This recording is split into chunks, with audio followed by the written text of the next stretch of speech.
दोस्तों 2023-24 का वो फेज याद है जब इंडिया और कनाडा के बीच में एक डिप्लोमेटिक लफड़ा हुआ था।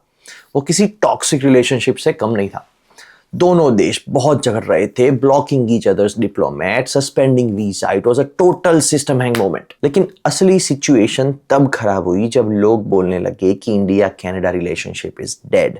पर फास्ट फॉरवर्ड टू मार्च 2026 और सीन बिल्कुल बदल चुका है। कनाडा के नए prime minister mark Carney India में, और वो सिर्फ सॉरी बोलने के लिए नहीं आए बल्कि मल्टी बिलियन डॉलर का चेक लेके आए। क्या ये कनाडा का नया इंडिया प्रेम असली है या यूएस के ट्रम्प टैरिफ के डर से ये सिर्फ एक डिवर्सिफिकेशन का प्लान है? अगर आप 18 से 35 साल के एज ग्रुप में हो, तो चाहे आप स्टूडेंट हो या सॉफ्टवेयर इंजीनियर या एक इन्वेस्टर, तो ये वीडियो आपके लिए। हम बताएंगे वो सच जो एक्सपर्ट्स ने आपसे छुपाया। जियोपॉलिटिक्स में इंटरेस्ट है तो अभी जियोपॉलिटिक्स कमेंट करो और सब्सक्राइब करो। चलिए फैक्ट्स पे बात करते हैं। Chapter 1, myths versus reality. So called experts TV पे बैठ के चिल्ला रहे हैं कि कनाडा से दोस्ती करना एक अटैकिंग मिस्टेक हो सकती है। गलत। सच्चाई मेन स्ट्रीम मीडिया की हेडलाइन से बिल्कुल अलग है। सबसे पहला myth, the relationship was dead. Main stream media ने आपको दिखाया कि दोनों देशों में दुश्मनी है, पर उन्होंने आपको बिगर पिक्चर क्यों नहीं दिखाई? हमारे और कनाडा के रिश्ते 75 साल पुराने। हमने 1950 में कोलंबो प्लान से शुरुआत की थी। हाँ, 1974 के न्यूक्लियर टेस्ट और 1985 के एयर इंडिया बॉम्बिंग के वक्त मुश्किलें जरूर आई थी, पर हमने हर बार रीसेट किया है कनाडा के साथ। और 2024 के डिप्लोमेटिक फ्रीज के वक्त क्या हो रहा था? जब डिप्लोमेट्स एक्सपेल हो रहे थे और वीजा सस्पेंड हो चुके थे, तब भी बिजनेस नहीं रुका था। कनाडा का इंडिया में total investment in the year 2024 $110 billion cross कर चुका था। ये उसी वक्त हुआ था जब एक डिप्लोमेटिक फॉल आउट चल रहा था। ये इन्वेस्टमेंट कोई छोटा मोटा अमाउंट नहीं है। मेपल 8 जो कनाडा का टॉप पेंशन फंड है, उन्होंने इंडिया पर बहुत बड़ा बेट लगाया था। पूरे एशिया पैसिफिक रीजन में कनाडा जितना भी पेंशन फंड इन्वेस्ट करता है, उसका 30% सिर्फ इंडिया में इन्वेस्ट होता है। ये तो वैसे ही बात हुई जैसे घर के बड़े लोग लड़ रहे हैं, लेकिन बच्चों ने चुपचाप मिलकर एक नया बिजनेस खड़ा कर दिया, क्योंकि उनको पता है कि प्रॉफिट इंडिया की ग्रोथ में। दूसरा सबसे बड़ा myth, Canada is doing this for love. दोस्तों, जियोपॉलिटिक्स में कोई किसी के लिए कुछ भी नहीं करता। सब कुछ सर्वाइवल और स्ट्रेटेजी का खेल है। कनाडा की एनर्जी एक्सपोर्ट का 98% सिर्फ यूएसए को जाता है। ये उनके लिए एक स्ट्रेटेजिक ब्लंडर बन गया था। जब ट्रम्प एडमिनिस्ट्रेशन ने 10 से 15% टैरिफ लगाकर उनको डराया, तब कनाडा को रियलाइज हुआ कि डिवर्सिफिकेशन अब चॉइस नहीं है बल्कि मजबूरी है। मार्क कार्नी ने डेवॉस में साफ कहा था कि मिडिल पावर्स को मिलकर एक नया नेटवर्क ऑफ ट्रस्ट बनाना होगा जब ग्लोबल ऑर्डर फ्रेगमेंट हो रहा हो। कार्नी का राइज और ट्रूडो का एग्जिट कनाडा के लिए जियोपॉलिटिकली बहुत इंपॉर्टेंट है। वो अब इंडिया को एक रिलायबल G7 पार्टनर की तरह देख रहे हैं, जो उन्हें एनर्जी सिक्योरिटी और हाई टेक कैपिटल दे सकता है। इस रीसेट का सबसे बड़ा सबूत है ब्रुकफील्ड एसेट मैनेजमेंट। ये कनेडियन फर्म मुंबई के पवई में एशिया का सबसे बड़ा ग्लोबल कैपेबिलिटी सेंटर बना रहा है। ये प्रोजेक्ट $1 बिलियन का है, जिससे 45,000 डायरेक्ट जॉब और इनडायरेक्ट जॉब क्रिएट होंगी। तो असलियत यह है कि रिश्ता इमोशनल नहीं है बल्कि ट्रांजैक्शनल और मैच्योर हो गया है। दोनों देशों ने सेंसिटिव सिक्योरिटी इश्यूज को NSAs को हैंडल करने को कहा है। सिंपल है, कनाडा को इंडिया का मार्केट चाहिए और इंडिया को कनाडा का यूरेनियम और इंफ्रास्ट्रक्चर कैपिटल। इसी को कहते हैं principle pragmatism. Chapter 2, the Mumbai lag. Carney land हुए सीधा मुंबई में। क्यों? क्योंकि पैसा बोलता है बॉस। कार्नी ने उन सीईओ से बात की जिनका मार्केट कैप $600 बिलियन है। ये अमाउंट इतना बड़ा है कि इसमें कई देशों की पूरी जीडीपी समा जाएगी। और सबसे बड़ा मास्टर स्ट्रोक क्या था पता है? Brookfield asset management. ये कनेडियन जायंट पवई में एशिया का सबसे बड़ा ग्लोबल कैपेबिलिटी सेंटर बना रहा है। $1 बिलियन का इन्वेस्टमेंट, 2 मिलियन स्क्वायर फीट का मैसिव कैंपस और एक मल्टीनेशनल बैंक के साथ 20 ईयर की लीज। दोस्तों, GCC कोई नया कॉन्सेप्ट नहीं है, पर इनका स्केल बदल चुका है। 2020 से 2024 के बीच मुंबई और पुणे ने इंडिया की टोटल GCC लीजिंग का 22% शेयर कंट्रोल किया है। मुंबई तो बैंकिंग, फाइनेंशियल सर्विसेज और इंश्योरेंस सेक्टर का हब रहा है, पर यह प्रोजेक्ट इसे नेक्स्ट लेवल ले जा सकता है। इस एक सिंगल प्रोजेक्ट से 45,000 डायरेक्ट और इनडायरेक्ट जॉब्स क्रिएट होंगी। ये जॉब्स टेक, फाइनेंस, ऑपरेशन और सपोर्ट फंक्शन में होंगी। अगर आप 18 से 35 साल के टेकी या फाइनेंस प्रोफेशनल है, तो ये आपके लिए ग्रोथ की लॉटरी है, क्योंकि ग्लोबल एक्सपोजर मिलेगा, डॉलर स्टैंडर्ड प्रोजेक्ट्स पर काम करोगे और वो भी बिना देश को छोड़े। ये बिल्कुल मैं हूं ना के प्रोजेक्ट मिलाप जैसा है, जहां इकोनॉमिक इंटीग्रेशन से पुरानी दुश्मनी खत्म करने की कोशिश हो रही है। कनाडा की मजबूरी देखिए, उनका 98% एनर्जी एक्सपोर्ट सिर्फ यूएस को जाता है, जो उनके एनर्जी मिनिस्टर के मुताबिक एक स्ट्रेटेजिक ब्लंडर था। डिवर्सिफिकेशन के लिए उनको इंडिया का स्केल चाहिए और महाराष्ट्र गवर्नमेंट भी मौके पे चौका मारने के मूड में। उनकी नई जीसीसी पॉलिसी का एम है 400 नए सेंटर्स लाना और 4 lakh high skilled job create करना। हमने 1950 में कोलंबो प्लान से शुरुआत की थी और 2018 में स्ट्रेटेजिक पार्टनरशिप बनी। 2024 तक कनाडा का टोटल इन्वेस्टमेंट इंडिया में $110 बिलियन क्रॉस कर गया था।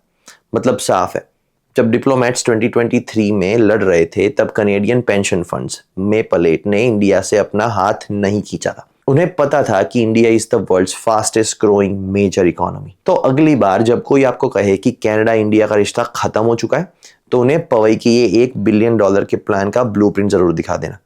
मुंबई अब सिर्फ इंडिया की फाइनेंशियल कैपिटल नहीं है, बल्कि एशिया की जीसीसी कैपिटल भी बनने जा रहा है। Chapter 3, the energy anchor. दोस्तों, अब आते हैं उस चीज पे जो हमारे विकसित भारत 2047 के विजन का असली फ्यूल है, एनर्जी। बिना पावर के ना तो फैक्ट्रीज चलेंगी, ना स्टार्टअप्स और ना ही हमारा डिजिटल इंफ्रा।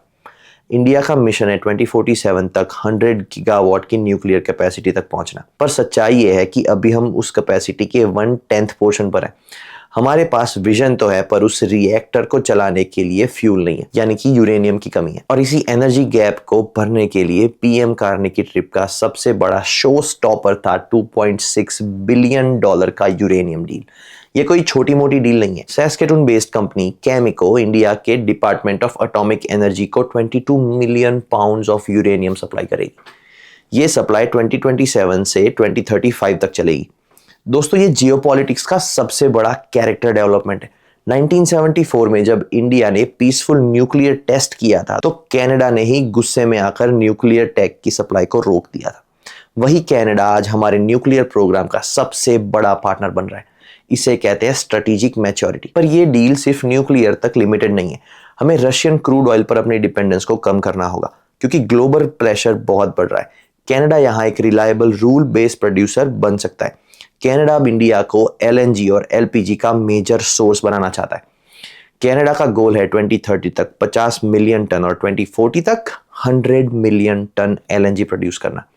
इंडिया वर्ल्ड का 3rd लार्जेस्ट ऑयल कंज्यूमर है और 4th लार्जेस्ट एलएनजी इंपोर्टर है। इसीलिए कनाडा के लिए इंडिया से बड़ा और स्टेबल कस्टमर कोई नहीं हो सकता। पहली बार इंडिया और कनाडा एक long term LPG supply contract को कंक्लूड करने की बातचीत कर रहे हैं। इसके साथ साथ कनाडा ने इंटरनेशनल सोलर अलायंस यानी कि आईएसए ज्वाइन करने का डिसीजन लिया है, जिसे इंडिया और फ्रांस ने मिलकर लॉन्च किया था।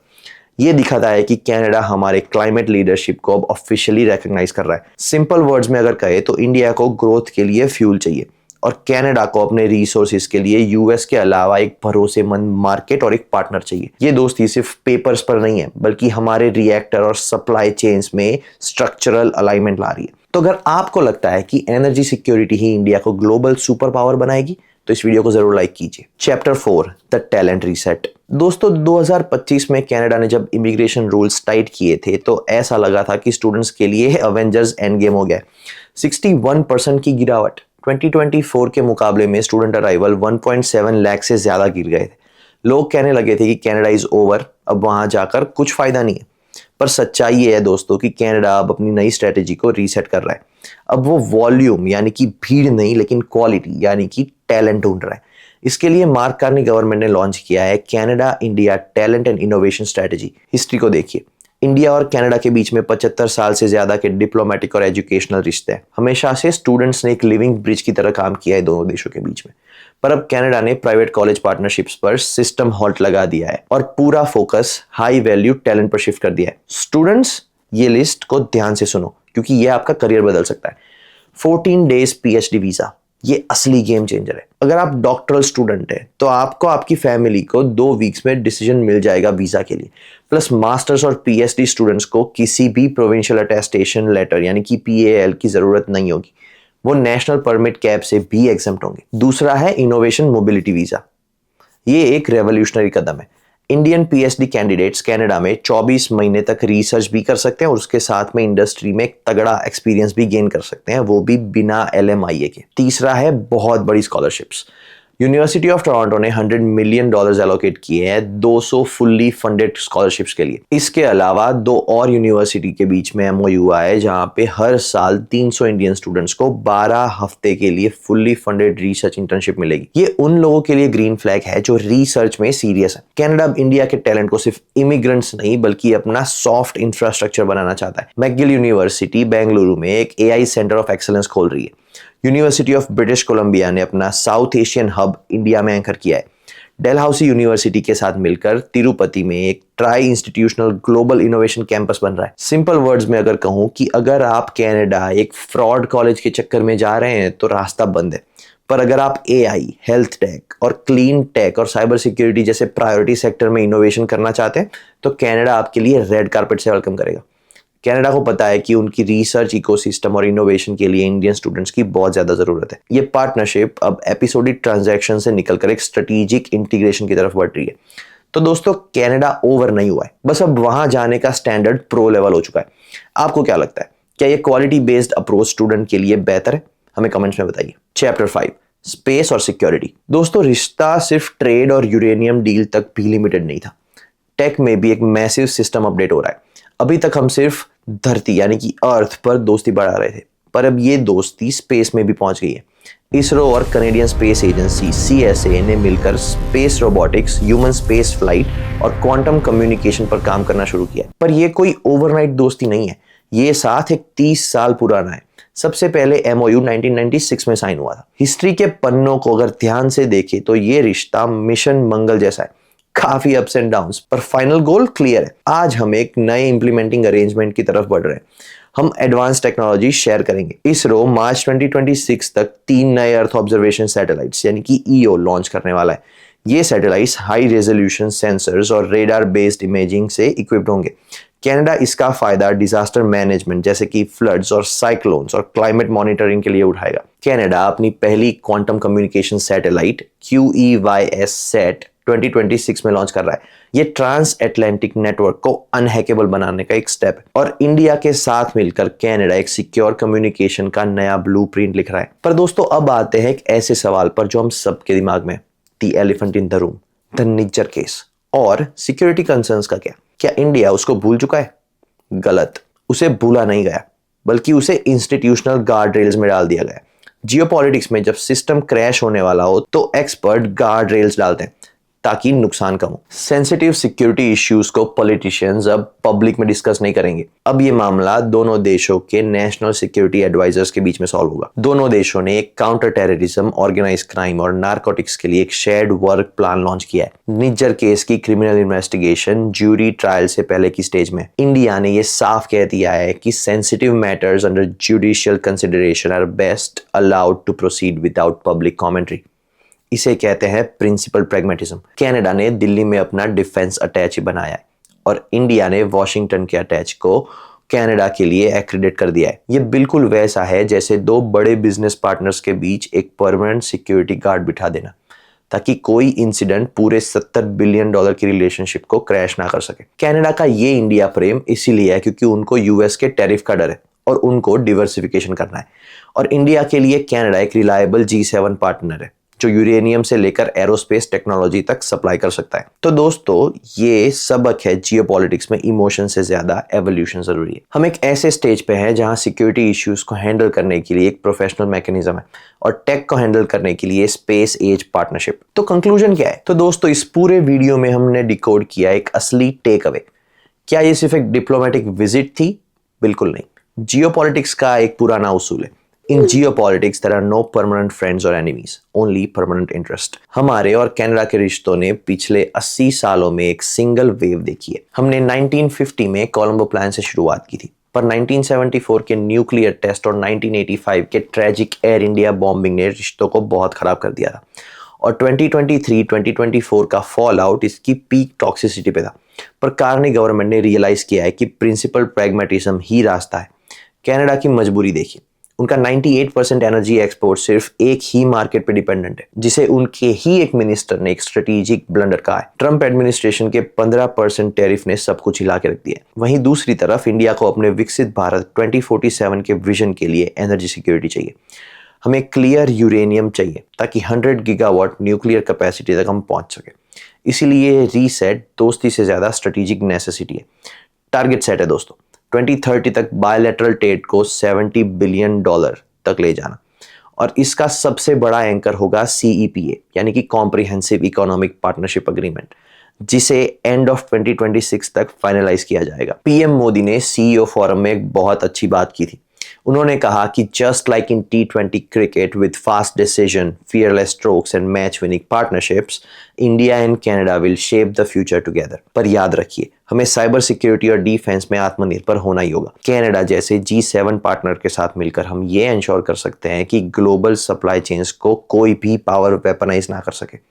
दोनों देशों ने अब डिफेंस अटैची भी बिठा दिए ताकि कम्युनिकेशन गैप कभी ना आए। तो अब है सवाल आपके लिए, क्या आपको लगता है कि कार्नी का ये रीसेट और ये नया इंस्टीट्यूशनल गार्ड रेल पुराने जख्मों को भर पाएगा? क्या ये पार्टनरशिप 2030 का एक टारगेट अचीव कर पाएगी? हमें कमेंट्स में बताइए। वीडियो इन्फॉर्मेटिव लगा तो अपने दोस्तों के साथ शेयर कीजिए, और खासकर उन्हें जो PhD या रिसर्च के लिए कनाडा जाना चाहते हैं, उन्हें ये नए 14 डे वीजा रूल के बारे में जरूर बताइए। मिलते हैं अगले वाले वीडियो में। Thank you so much for watching.